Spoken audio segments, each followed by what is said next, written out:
இயேசு கிறிஸ்துவும் நானும். இந்த வேத வசனம் மத்தேயு 24:13. முடிவு பரியந்தம் நிலைநிற்பவனே ரட்சிக்கப்படுவான். மத்தேயு 24:13.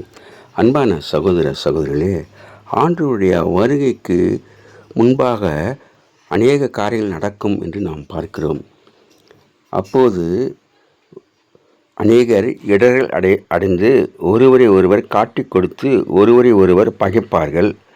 அநேக கள்ளத்தீர்க்கதரிசிகளும் எழும்பி அநேகரை வஞ்சிப்பார்கள். அக்கிரமம் மிகுதியாதனாலே அநேகருடைய அன்பு தணிந்து போகும். அதனாலே முடிவு பரியந்தும் நிலைத்து நிற்பவனே ரட்சிக்கப்படுவான் என்று ஆண்டவர் சொல்லுகின்றார். ஆம், ஆண்டவருடைய வருகை எந்த நேரத்திலும் வரலாம். இரவிலே திருடன் வருகின்ற விதமாக வரும் என்று சொல்லப்பட்டிருக்கின்றது. அதனால் நாம் ஆயத்தமுள்ளவர்களாக இருக்குவோம்.